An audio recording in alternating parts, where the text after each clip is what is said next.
At dahil nga magliligpit na tayo mga dadad, ito, maglilinisan lang natin yung ating mga knife o kutsilyo na mga ginamit, no? At ito ay alagang-alaga natin gawa ng, siyempre, kasama natin sa hanap buhay ito, no?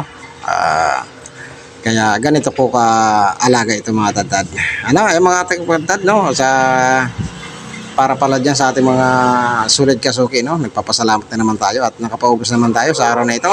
At ayan mga tatad, magliligpit na nga tayo at yun, hugasan lang natin to o lilinisan lang itong ating kutsilyo. Nang sa ganun mga tatad, paggamit naman natin uli ay hindi na naman tayo bibiguin sa talas niya, no? Ayan. Ayan mga tatad, ang kutsilyo ko pala, no, nakikita nyo, magkakakulay sila, kulay blue.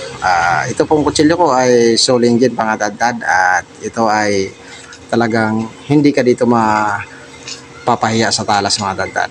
At ayan na nga mga dadad, tapos ko nang